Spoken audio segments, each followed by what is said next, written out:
Roman engineers stared at the impossible.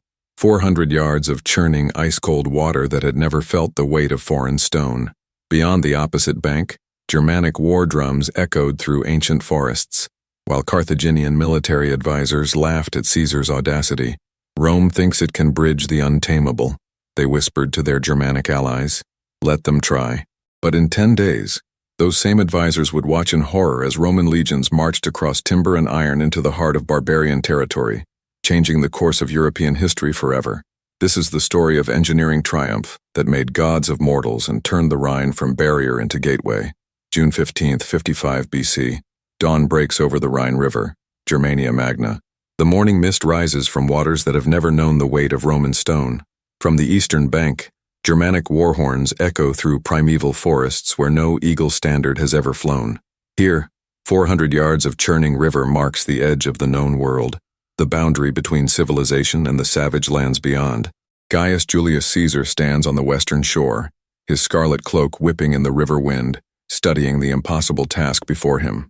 At 45, the proconsul of Gaul has conquered lands from the Atlantic to the Helvetii Mountains, but the Rhine remains unconquered, untamed, uncrossed. Behind him, 10,000 legionaries of the Ex-Fretensis and the 8th Augusta wait in perfect formation, their bronze armor gleaming like scales of some massive war beast. The air tastes of iron and ambition. Across the water, Ariovistus, the Suebi king, watches from beneath towering oak trees, his blue-painted warriors arrayed like wolves among the shadows. But it is not the Germanic chieftain who concerns Caesar most. It is the man standing beside him, Adherbal, grandson of Hannibal's cavalry commander, one of 3 Carthaginian military advisors sent by the Punic remnant to aid Germania against Roman expansion. Your Caesar dreams of clouds, Adherbal had declared to captured Roman scouts the previous week, his voice carrying the arrogance of men whose ancestors had brought Rome to her knees.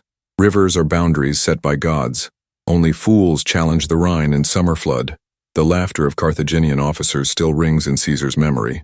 They had stood on their protected eastern shore, pointing at the churning waters, calculating the impossibility of Roman engineering, bridging such distance in such conditions. 400 yards of ice-cold current, no stones large enough for foundations within 50 miles. Germanic raids destroying any attempt to establish a beachhead. The mathematics of failure seemed absolute. But this is more than engineering, more than military strategy. This is the moment when Rome either proves her divine mandate or reveals the limits of her ambition. The stakes stretch far beyond this single crossing. In the marble halls of the Senate, Cato and Cicero whisper of Caesar's growing power, his victories in Gaul transforming him from politician into legend. A failure here would shatter that legend, reduce him to just another general who overreached. Success would make him something more dangerous, a man who achieves the impossible. For the Germanic tribes, the stakes are survival itself. If Roman legions can cross the Rhine at will, their sacred forests become highways for invasion. Their children will grow up speaking Latin instead of their ancient tongues. Their gods will be replaced by Jupiter and Mars. The river has protected them since the beginning of memory. If it fails them now, nothing will remain sacred. The Carthaginians understand different stakes entirely. For 3 generations since Hannibal's defeat, Punic influence has survived in shadows, advising enemies of Rome, providing tactical knowledge to anyone willing to bleed Roman soldiers. This Germanic alliance represents their last chance to wound the Republic that destroyed their empire. If Rome crosses here, if Caesar's engineers succeed where nature herself says failure is certain, then Carthaginian military science, proud heir to Phoenician maritime mastery, will be proven obsolete. Even the river itself seems aware of the moment's weight. The Rhine runs higher than locals remember, swollen with alpine snowmelt, its current strong enough to sweep away entire trees. Germanic druids whisper that the water spirits rage against foreign intrusion. Roman augurs read flight patterns of disturbed birds, searching for divine approval in wing beats and cries. Caesar walks the bank, his experienced eye measuring distances, calculating angles, studying the enemy shore where smoke rises from 1,000 campfires. His engineers, led by the brilliant Lucius Cornelius Balbus, spread wooden surveying instruments across the muddy ground, their faces grim with professional doubt. The standard Roman strategy of building stone bridges requires foundations that simply cannot exist in this landscape. Proconsul, whispers Marcus Crassus the Younger, Caesar's most trusted cavalry commander. The men begin to question. They've followed you through Helvetii passes and Belgae forests. But this, he gestures at the impossible water. This looks like hubris. Caesar's response cuts through morning air like a blade. Hubris built this republic. Hubris conquered Greece. Hubris will carry us beyond this river. But privately, watching Germanic warriors dance their war dances across the water, hearing Carthaginian laughter echo from the far shore, even Julius Caesar wonders if he has finally found the boundary of Roman possibility. The Rhine flows on, indifferent to human ambition, carrying logs and debris toward distant seas. But today it carries something else. The weight of empires in the balance. If you're fascinated by the engineering marvels that shaped empires, smash that like button and subscribe to witness more untold stories of ancient ingenuity. Drop a comment below telling us where in the world you're watching this epic tale unfold. Let's see how far this Roman legacy reaches today. June 16th, 55 BC. The Roman camp, western bank of the Rhine. The sound that wakes Caesar before dawn is not the bucina's morning call, but the rhythmic hammering of his engineers working by torchlight. Lucius Cornelius Balbus has not slept in 36 hours, his weathered hands sketching impossible geometries in the dirt outside the command tent. Around him, a dozen junior engineers debate timber specifications in hushed, urgent voices. The current measures 18 knots at center channel, reports Gaius Volusinus, the expedition's chief surveyor, his voice hoarse from shouting measurements across the wind. Any temporary structure will be swept away before the first cohort sets foot on timber, but Balbus traces patterns in the mud with a stick worn smooth by nervous handling. At 58, the master engineer has built aqueducts across Spanish gorges and siege engines that cracked Celtic fortresses, but the Rhine presents mathematics of a different order. We don't fight the current, he mutters, more to himself than his subordinates. We use it. Across the water, Adherbal watches Roman activity through the pre-dawn gloom, his Carthaginian eyes trained to read military preparations. At 34, he has inherited more than his grandfather's tactical knowledge. He possesses the Punic gift for reading enemy intentions in the smallest details. The movement of Roman foraging parties, the positioning of supply wagons, the very angle at which Caesar's tent faces the river, all speak of determination that borders on madness. They're serious about this crossing, he reports to Ariovistus, whose massive frame dominates the Germanic War Council.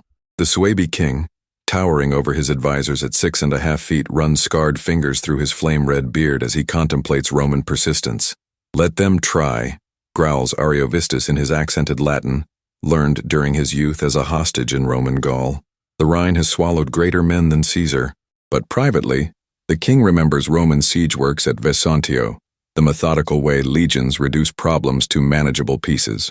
Romans succeed not through brilliance, but through relentless execution of workable plans.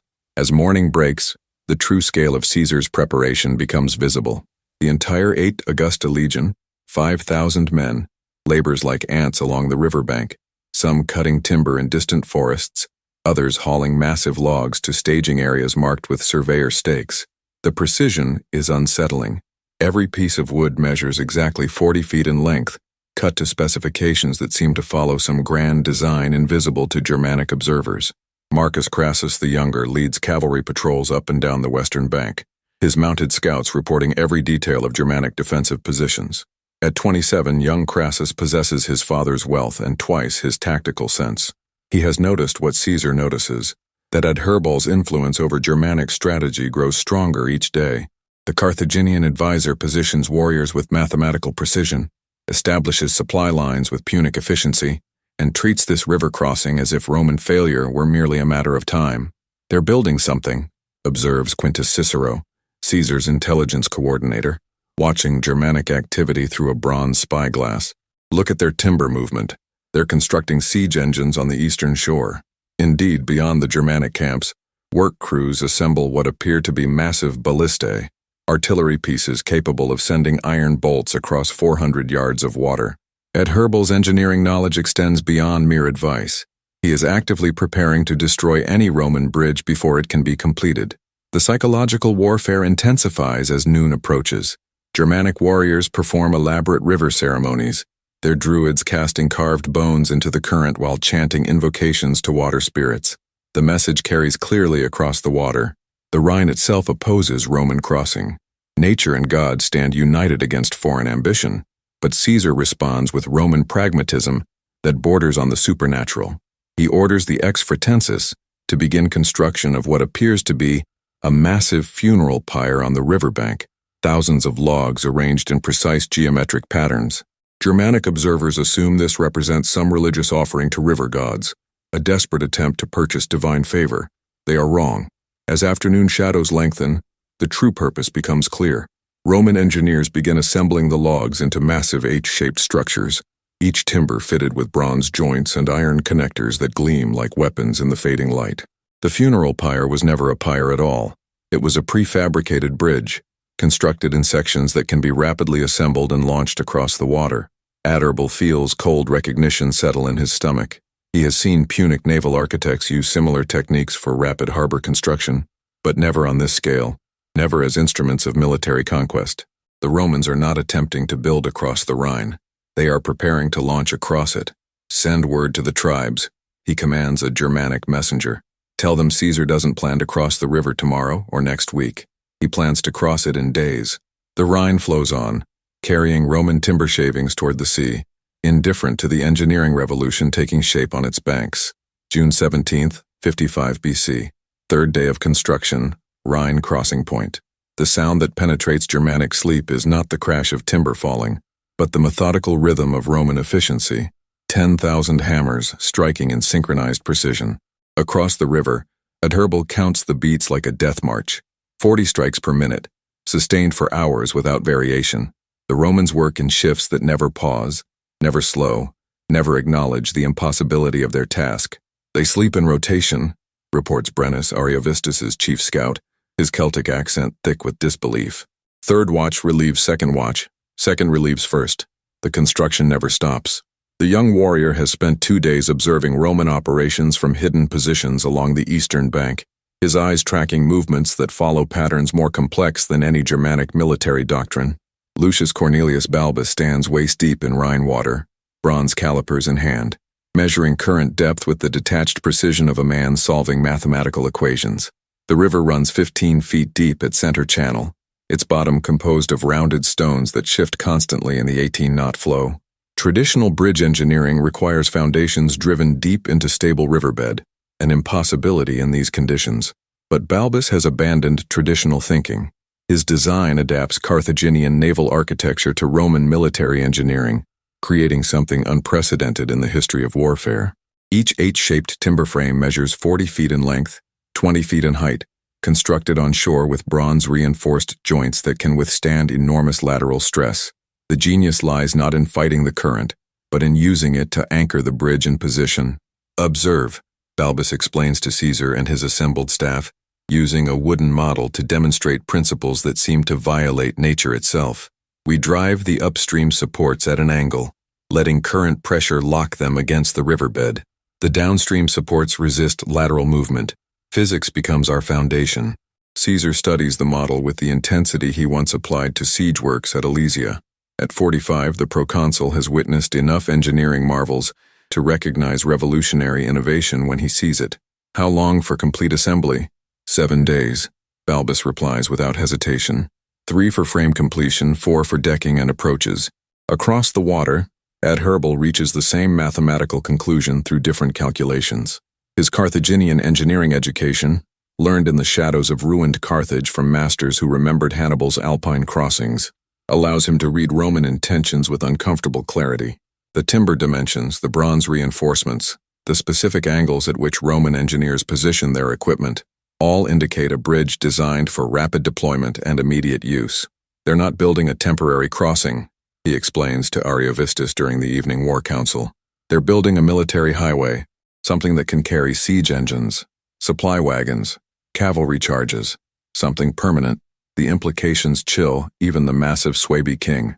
Germanic defensive strategy assumes the Rhine provides weeks of warning before any Roman assault. Time to gather tribal confederations, to position warriors, to prepare responses.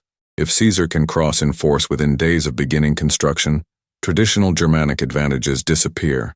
Marcus Crassus the Younger leads reconnaissance across the Upper Rhine, his cavalry following deer paths through forests where Romans have never ridden. His mission seems simple: Locate alternative crossing points, map Germanic positions, assess tribal strength. But young Crassus discovers something far more disturbing than enemy numbers. They're abandoning their villages, he reports to Caesar upon his return. Entire settlements, moving deeper into the forests. The Druids are burning sacred groves rather than let Romans witness their ceremonies. This Germanic retreat represents something more profound than tactical withdrawal. It signals recognition that the Rhine, their sacred boundary, their divine protection, has already been breached in principle. Roman engineering capability has rendered Germanic defensive strategy obsolete before a single legionary sets foot on the eastern shore. Quintus Cicero's intelligence network reports increasing panic among Germanic allies. Tribal messengers race between scattered camps, carrying warnings that spread faster than Roman construction. The Cimbri remember their grandfathers' stories of Roman military engineering. The Teutones recall how Roman roads turned Celtic forests into highways for conquest. Now similar transformation threatens Germanic independence. As darkness falls on the third day, Roman progress becomes visible even from the eastern shore. Massive timber frames stand in perfect rows along the western bank, their geometric precision alien to the natural chaos of riverside vegetation. Torches burn throughout the night as Roman engineers check measurements, adjust angles, prepare for morning's assembly. Adherbal climbs the tallest oak within sight of the river, his trained eye calculating distances, timing, possibilities. From this height, Roman preparations resemble some vast wooden machine prepared for assembly, components manufactured with Punic precision, arranged with Roman discipline awaiting only final connection to become operational. Tomorrow they begin placement, he calls down to Ariovistus. Once they start, they'll finish in days, not weeks. The Suebi king stares across dark water at Roman torches, calculating odds that grow worse with each passing hour. Germanic numerical advantage means nothing if Romans can establish a fortified bridgehead before tribal armies can respond. Speed has become Caesar's weapon, and time has become his ally. The Rhine flows through darkness, carrying the sound of Roman hammers toward the distant sea, indifferent to the revolution taking shape on its banks. June 18th, 55 BC, dawn of the fourth day. The Rhine crossing begins. The moment that changes European history arrives not with fanfare, but with the mundane sound of rope pulling through bronze pulleys. At first light, Lucius Cornelius Balbus raises his engineering staff, a gesture that sets 10,000 Romans into synchronized motion. The first H-shaped timber frame, weighing nearly 3 tons, begins its journey toward the Rhine's edge. Gaius Volusenus coordinates the launch with signals that seem choreographed by gods. 40 legionaries guide the massive frame on wooden rollers, their movements precise as a religious ceremony. At the water's edge, ropes and tackle systems multiply human strength into something approaching divine power. Bronze pulleys scream under tension as the first bridge section slides into churning water. Across the river, Adherbal feels his stomach tighten. 3 generations of Carthaginian military wisdom whisper that what he's witnessing violates natural law. Timber structures this massive cannot survive Rhine current. The mathematics of water pressure should snap Roman engineering like twigs in a storm. Yet the first frame settles into position with horrifying stability. They drive the support pilings underwater, breathes Brennus, his Celtic eyes tracking Roman technique with professional fascination, but not into the riverbed, into positions that let the current lock them in place. Indeed, Roman engineers have abandoned conventional wisdom entirely. Instead of fighting the 18-knot current, they harness it. Upstream supports angle into the flow at precisely calculated degrees, letting water pressure create stability rather than destruction. It is engineering philosophy borrowed from ship design, adapted for military construction, and executed with Roman efficiency that borders on supernatural. Ariovistus watches the process from his command position, his massive frame tense with recognition.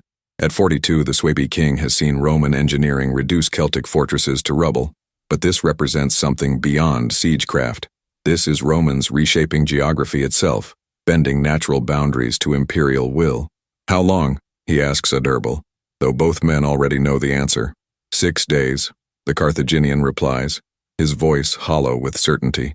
Maybe 5 if they maintain this pace. The second timber frame enters the water before noon, positioned with mechanical precision that ignores Rhine's attempts at resistance. Roman engineers work in shifts that overlap seamlessly, some guiding timber placement, others preparing bronze fittings. still others calculating angles with instruments inherited from Greek mathematics.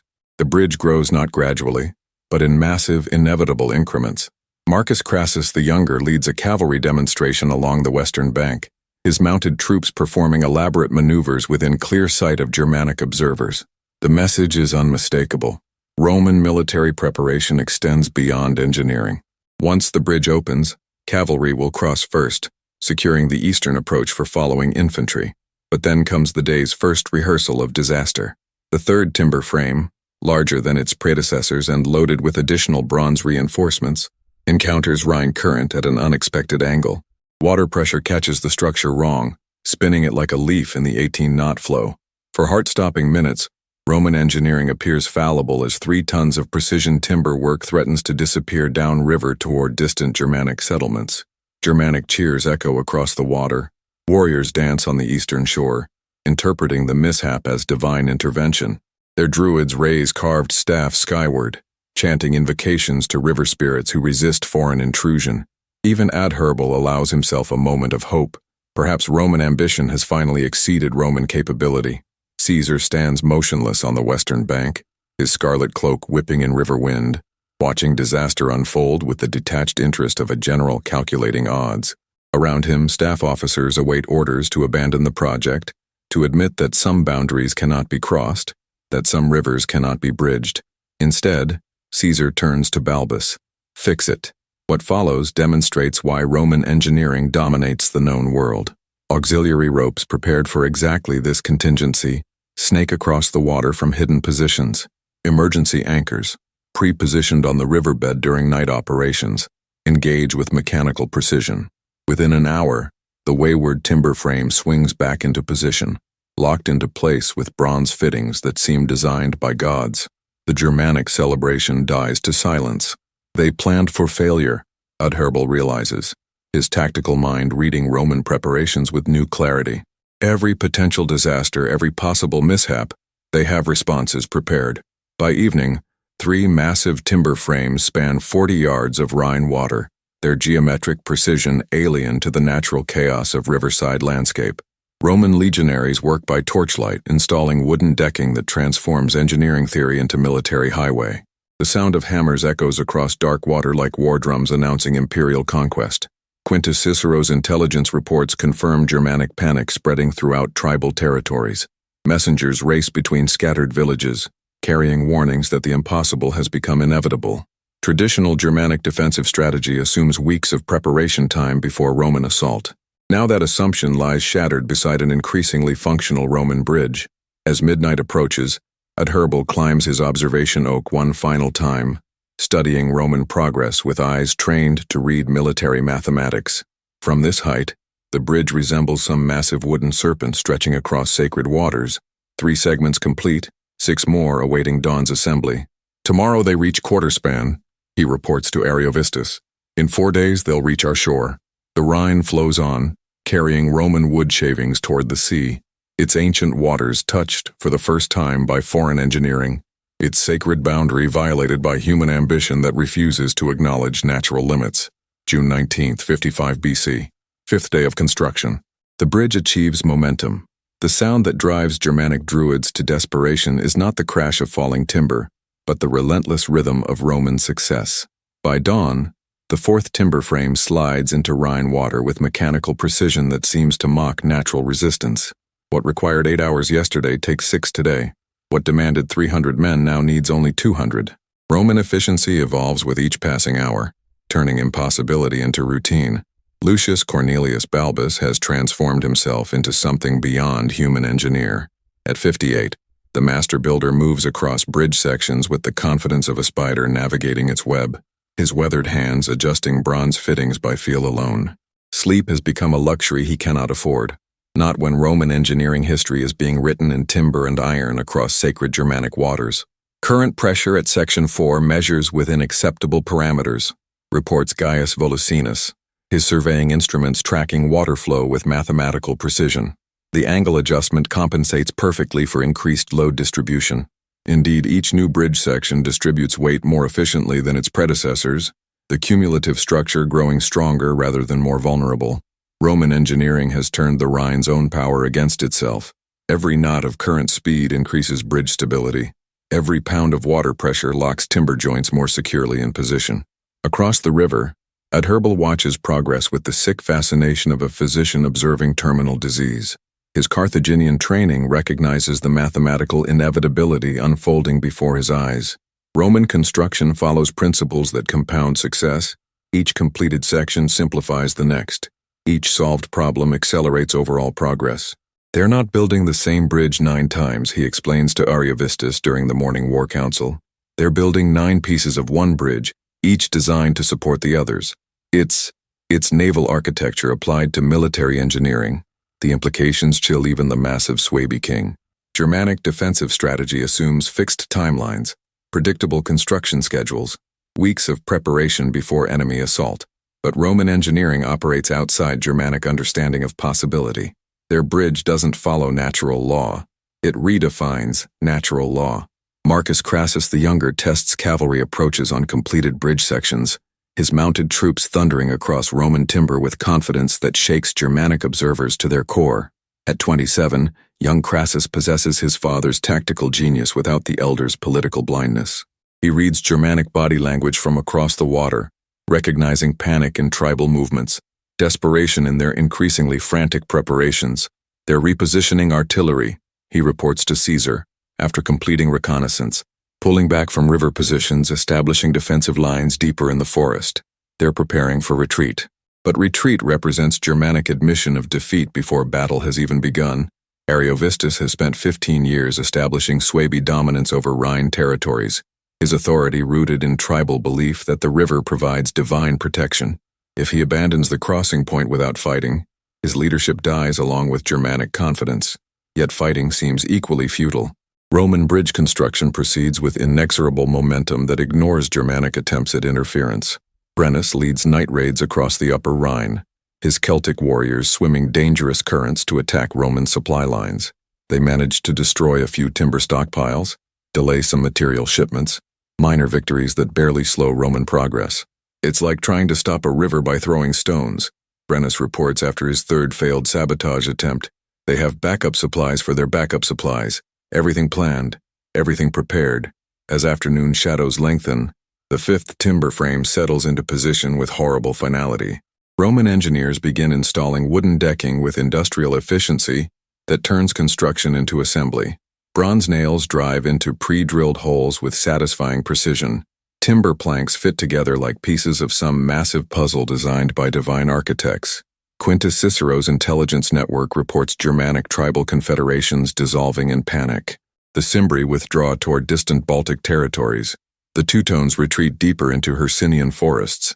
Even allied tribes begin questioning their commitment to a defensive strategy that seems powerless against Roman engineering capability. But then comes an unexpected development that changes everything. As evening torches illuminate Roman progress, Adherbal notices something his tactical training recognizes with immediate alarm. The bridge construction, so precise in its mathematical progression, reveals a strategic element that extends far beyond simple river crossing. Roman engineers are building approaches that can accommodate siege engines, supply trains, and cavalry charges in massive numbers. This isn't about crossing the Rhine, he realizes with sick certainty, studying Roman timber specifications through his bronze spyglass. This is about conquering Germania, permanently. The bridge represents more than tactical river crossing. It constitutes the first highway of a Roman road network that will span Germanic territories from Rhine to Danube. Caesar isn't planning a raid or demonstration of force. He's planning colonization on a scale that will transform Germanic tribes into Roman provinces.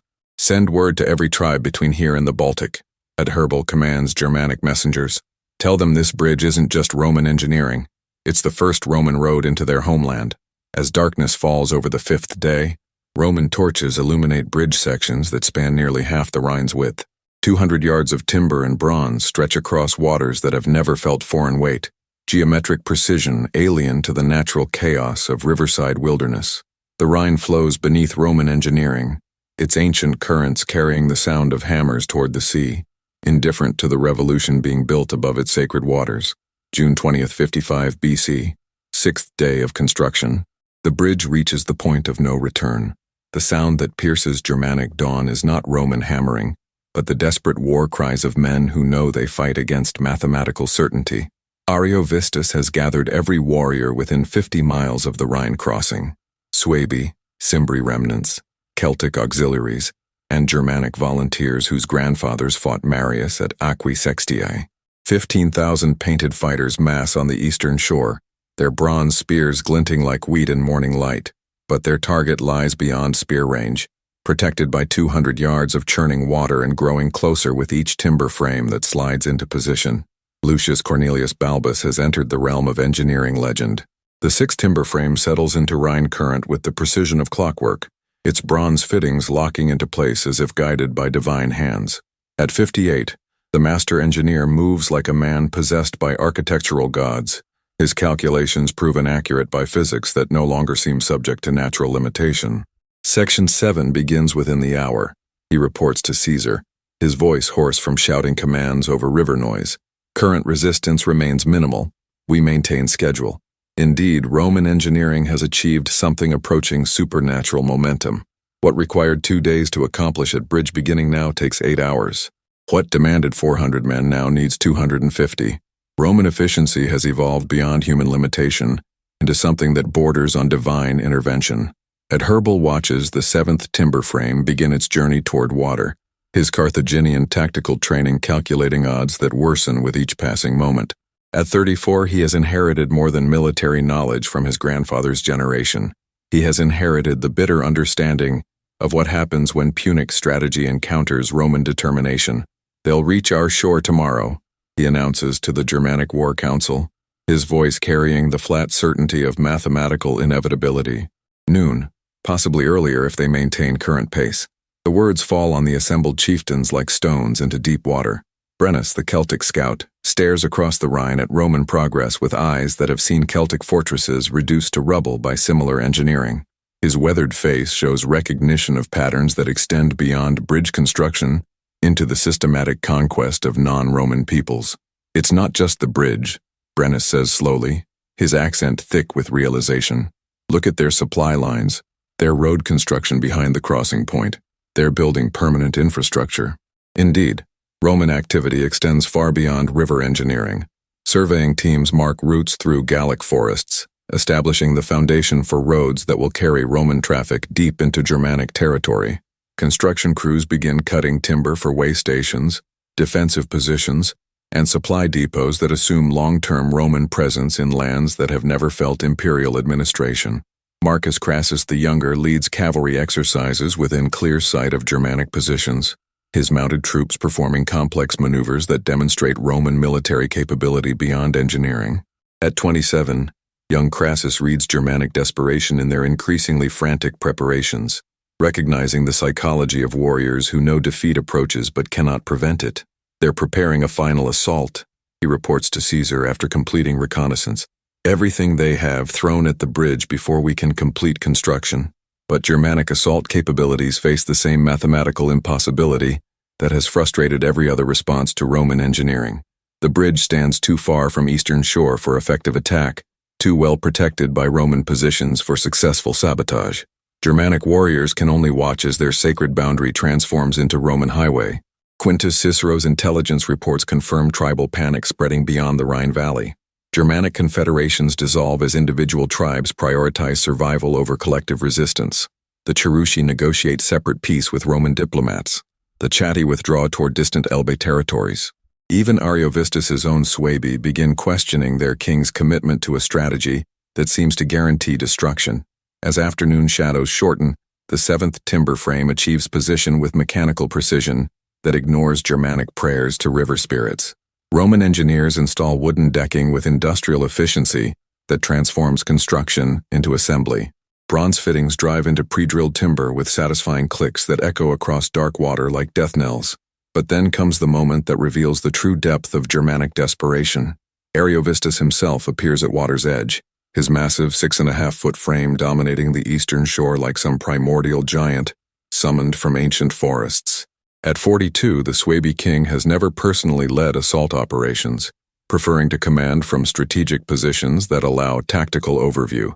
His presence at Riverside signals Germanic recognition that conventional strategy has failed. "Tonight," he announces to his assembled warriors, his voice carrying across water with supernatural clarity, "we swim the Rhine. We destroy their bridge with fire arrows and Germanic steel." The plan borders on suicide. Swimming 400 yards of 18-knot current in armor represents mathematical impossibility. Even if Germanic warriors could reach Roman positions, they would arrive exhausted, outnumbered, and facing fortified defensive positions. Yet Adherbal recognizes something in Ariovistus's declaration that transcends military logic. This represents Germanic spiritual resistance to Roman colonization, a final assertion of tribal independence before imperial administration transforms their sacred forests into provincial territories. "Prepare fire arrows," Adherbal commands his Carthaginian auxiliary engineers. "If we cannot stop Roman construction, perhaps we can delay it." As evening torches illuminate Roman progress, the 7th bridge section nears completion with horrible inevitability. 300 yards of timber and bronze now span waters that have never felt foreign engineering, geometric precision alien to the natural chaos of Germanic wilderness. The Rhine flows beneath growing Roman construction, its ancient currents carrying the scent of pine resin and bronze toward the sea, indifferent to the revolution being assembled above its sacred waters. June 21st, 55 BC, 7th night of construction. The darkness that would determine fate, the silence that falls over the Rhine at midnight carries more menace than 1,000 war drums. Roman sentries peer into darkness so complete it seems solid, their bronze-tipped pila reflecting torchlight like scattered stars. Behind them, the 8th timber frame awaits dawn's assembly, 40 yards from Germanic shore, so close that Roman engineers can hear enemy voices across the water. Lucius Cornelius Balbus stands on the bridge's leading edge, his 58-year-old frame silhouetted against torchlight as he studies the final engineering challenge. Tomorrow's work will carry Roman construction into Germanic spear range, where traditional military threats merge with construction vulnerability. But tonight the master engineer allows himself a moment of professional satisfaction. 7 days of impossible achievement stretch behind him, like geometric proof of Roman superiority. Then the water erupts. Ariovistus emerges from Rhine darkness like some primordial river god, his massive frame cutting through 18-knot current with strength that defies mortal limitation. Behind him, 300 Germanic warriors swim in perfect silence, their oiled bodies invisible against black water, fire arrows strapped to shoulders that gleam with ceremonial paint. The Suebi king has transformed desperation into strategy. Rather than assault Roman positions directly, his warriors target bridge support structures with fire arrows designed to burn bronze-reinforced timber joints. Carthaginian engineering knowledge, shared by Adherbal, has identified specific vulnerabilities in Roman construction, points where flame can weaken metal fittings enough to let Rhine current finish destruction. Marcus Crassus the younger spots movement first, his cavalry-trained eyes catching bronze reflections that don't match river patterns. At 27, young Crassus possesses reflexes sharpened by a dozen frontier campaigns. His warning shout echoes across Roman positions with clarity that transforms relaxed construction camp into military fortress. Germanic swimmers, fire arrows. Roman response demonstrates why legions dominate European battlefields. Within heartbeats, defensive formations emerge from apparent chaos. Auxiliary archers position themselves along bridge edges, their composite bows tracking targets that appear and vanish like river spirits. Ballistae operators adjust iron-pointed bolts for aquatic combat, calculating trajectories that account for water refraction and current drift. But Germanic assault achieves initial success through pure audacity. Brennus, the Celtic scout, reaches the bridge's 3rd section before Roman defenders can respond effectively. His fire arrow strikes bronze fittings with accuracy that speaks to years of night combat experience. Flames spread across timber joints with satisfaction that seems almost supernatural. Adherbal swims 20 yards behind Ariovistus, his Carthaginian tactical training adapted for aquatic warfare that violates every conventional military doctrine. At 34, he has inherited more than strategic knowledge from his grandfather's generation. He has inherited the desperate courage of men who know defeat means cultural extinction. His fire arrow targets the bridge's central support structure, where Roman engineering concentrates maximum load distribution. Flames leap across bronze-reinforced timber with hungry eagerness, threatening to unravel 7 days of impossible achievement in 7 minutes of Germanic desperation. Caesar appears on the western shore with supernatural swiftness, his scarlet cloak whipping in river wind as he studies disaster unfolding in torchlight. At 45, the proconsul has witnessed enough military catastrophes to recognize the difference between tactical setback and strategic failure. Roman engineering burns across the Rhine like some massive funeral pyre, geometric precision dissolving into natural chaos. But then comes the moment that proves Roman engineering superiority extends beyond mere construction technique. Balbus activates emergency systems prepared for exactly this contingency. Hidden fire suppression equipment emerges from concealed positions, bronze-fitted leather hoses that pump Rhine water directly onto burning timber joints.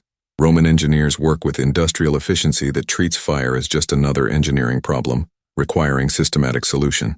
Section 3 stabilized, Gaius Volusinus reports, his surveying instruments tracking structural damage with mathematical precision. Bronze fittings compromised but functional, timber joints holding within acceptable parameters. The Germanic assault falters as Roman defensive capabilities exceed Germanic expectations. Auxiliary archers target swimmers with composite bows that send iron-pointed arrows through water with lethal accuracy. Ballista bolts splash into Rhine current like thunderbolts cast by Roman gods, their passage illuminated by bronze reflections that seem supernatural. Ariovistus reaches the bridge's 6th section through pure determination that borders on divine intervention. His massive war axe, bronze-headed, inscribed with Germanic runes that invoke water spirits, strikes Roman timber joints with strength that should shatter engineering mathematics. Wood splinters, bronze rings, iron fittings strain under pressure that exceeds design specifications. But Roman construction holds. The timber frame rocks under Germanic assault. Bronze fittings flex beyond normal parameters. Wooden joints creak with stress that seems ready to collapse everything. Yet Balbus's engineering proves itself in the crucible of combat. Roman mathematics withstand Germanic physics. Imperial precision endures tribal strength. As dawn light begins to gray eastern skies, Germanic assault exhausts itself against Roman preparation. Ariovistus retreats across dark water with half his warriors, their fire arrows spent, their strength depleted, their strategy proven inadequate against Roman engineering that seems blessed by construction gods. The 8th timber frame awaits morning assembly. Roman construction mere hours from Germanic shore. Mathematical inevitability disguised as military engineering. The Rhine flows beneath burning bridge sections, its ancient waters carrying Germanic arrows toward the sea, indifferent to the human drama unfolding above its sacred current. June 22nd, 55 BC, 8th day of construction. The morning that changed the world. The sound that greets Germanic dawn is not Roman hammering, but the rhythmic march of 10,000 hobnailed boots across timber planking. The bridge stands complete, 9 sections of bronze-reinforced engineering spanning 400 yards of Rhine current, geometric precision imposed upon sacred waters that have never felt foreign weight. Caesar stands at the western approach, his 45-year-old frame armored in bronze that catches morning light like divine fire. Behind him, the ex-Fretensis legion arranges itself in perfect formation, 5,000 men whose scarlet cloaks and polished steel transform Roman engineering into military spectacle. The moment that has required 8 days of impossible achievement now awaits only command. "Proconsul," whispers Marcus Crassus the Younger, his 27-year-old eyes tracking Germanic positions across the water. They're not retreating. Indeed, Ariovistus has marshaled every warrior remaining to his command along the eastern shore. 15,000 Germanic fighters stand in tribal formations that stretch along the riverbank, like some primitive army summoned from ancient forests. Their bronze spears catch sunlight. Their painted shields form walls of color that seem to mock Roman geometric precision. But the psychological effect proves opposite to Germanic intention. The sight of massed tribal resistance demonstrates exactly why Roman engineering matters. Without the bridge, this Germanic army would represent insurmountable obstacle. With the bridge, they become target practice for Roman military efficiency. Lucius Cornelius Balbus conducts final structural inspection with the methodical precision of a master engineer completing his masterpiece.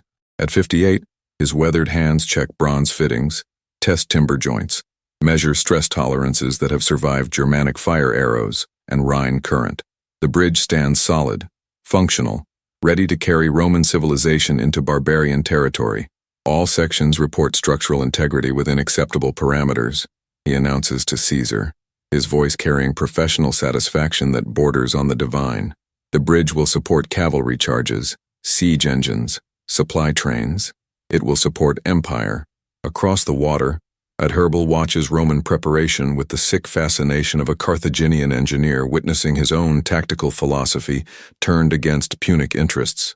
At 34, he has inherited enough military wisdom to recognize the historical significance of this moment. Roman engineering has accomplished something beyond mere river crossing. It has demonstrated imperial capability to reshape geography itself. They're not just crossing the Rhine, he explains to Ariovistus during desperate last-minute war council.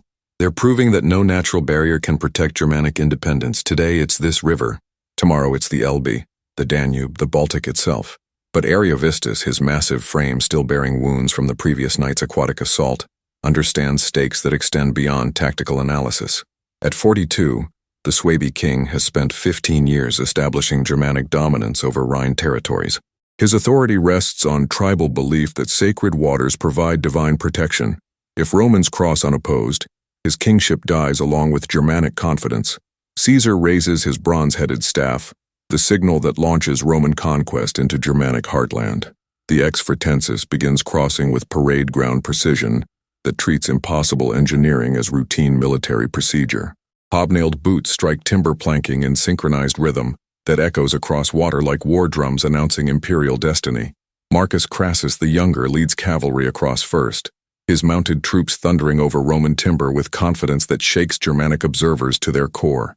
Behind him, centuries of legionaries march in formation that transforms bridge crossing into military demonstration. Bronze armor gleams, steel weapons reflect river light, scarlet cloaks stream in Rhine wind like victory banners. The psychological effect on Germanic resistance proves devastating. Warriors who had prepared for desperate riverside combat instead witness Roman military capability that seems to violate natural law. Enemy troops cross sacred waters, as if divine permission replaced geographic impossibility with imperial highway. Brennus, the Celtic scout, watches Roman cavalry secure the eastern bridgehead with professional eyes that recognize tactical inevitability. At 35, he has witnessed enough Roman military operations to understand patterns that extend beyond immediate battlefield success. Roman bridge construction represents the beginning of systematic territorial conquest, not temporary raid across natural boundary. They're not coming to fight, he reports to Ariovistus with flat certainty. They're coming to stay. Indeed, Roman engineering teams begin bridge fortification before the last legion completes crossing. Defensive positions emerge from apparent chaos, ballista emplacements that command bridge approaches, supply depots that assume permanent Roman presence, road construction that connects Rhine crossing to Gallic infrastructure. As noon sun illuminates completed Trevescia, Germanic resistance collapses without battle. Tribal formations dissolve as individual warriors recognize futility of fighting enemies who treat impossible river crossing as routine military exercise. The Cimbri withdraw toward Baltic territories. The Teutones retreat deeper into Hercynian forests. Even Ariovistus's own Suebi begin abandoning positions that no longer offer protection. Adherbal stands alone on the eastern shore, his Carthaginian eyes tracking Roman military efficiency that seems designed by conquest gods. At 34, he has witnessed the moment when Punic tactical philosophy, inherited from Hannibal's generation, proves inadequate against Roman engineering capability that transcends conventional warfare. Caesar completes his crossing as afternoon shadows lengthen, his scarlet cloak streaming behind him as he sets foot on Germanic soil that has never felt imperial authority. At 45, the proconsul has achieved something beyond mere military victory. He has demonstrated Roman capability to reshape European geography through engineering determination that refuses to acknowledge natural limitation. The Rhine flows beneath Roman construction, its ancient waters carrying the sound of marching legions toward the sea, no longer a sacred boundary, but a Roman highway into the heart of barbarian territory. June 25, 55 BC, 3 days after crossing. The silence that follows conquest. The smoke that rises from abandoned Germanic villages carries more than burning thatch. It carries the death of an age. Caesar stands on the eastern shore of the Rhine, his scarlet cloak motionless in still air, studying forests that stretch toward distant horizons like green seas of possibility. Behind him, Roman engineers dismantle bridge sections with the same methodical precision that built them, erasing evidence of engineering miracle that lasted just long enough to change European destiny forever. Lucius Cornelius Balbus directs bridge demolition with professional satisfaction that conceals deeper melancholy. At 58, the master engineer has achieved immortality through timber and bronze, his name destined for history as the architect who made Romans walk on water. Yet watching his masterpiece disappear into Rhine current piece by piece, he understands that some victories carry costs invisible until after triumph. 10 days to build, he murmurs to himself, checking bronze fittings one final time before consigning them to river depths. 2 days to tear down. But the memory will last generations. Indeed, Germanic tribes flee deeper into Hercynian forests not from immediate Roman threat, but from knowledge that natural boundaries no longer protect tribal independence. The Rhine still flows, still runs deep and cold and 400 yards wide, but its psychological power has died. If Romans can bridge it once, they can bridge it again. Geography itself has become unreliable. Caesar's 18-day expedition into Germania achieves purposes beyond military demonstration. Roman surveyors map river crossings, forest paths, tribal territories with systematic precision that treats Germanic lands as future provinces rather than foreign wilderness. Seeds planted during these brief weeks will sprout into road networks, military camps, and civilian settlements that transform barbarian territory into imperial highway. Marcus Crassus the Younger leads final cavalry reconnaissance toward distant tribal positions, his 27-year-old eyes recording details that will inform future conquest strategies. The young commander has witnessed something unprecedented in Roman military history, victory achieved through engineering superiority rather than battlefield supremacy. Wars of the future will be won by builders as much as fighters. They scattered without fighting, he reports to Caesar during evening briefing. Not tactical retreat, but spiritual defeat. They've lost faith in their natural defenses. Adherbal watches Roman departure from hidden positions deep in Germanic territory, his Carthaginian mind calculating implications that extend far beyond immediate military consequences. At 34, he has inherited enough tactical wisdom to recognize historical transformation when it occurs. Roman engineering capability has rendered traditional defensive strategy obsolete, not just for Germanic tribes, but for every non-Roman people. The bridge is gone, but its psychological impact remains forever. Tribal councils will debate Rhine crossing for generations. Germanic children will grow up knowing that sacred waters offer no protection from imperial ambition.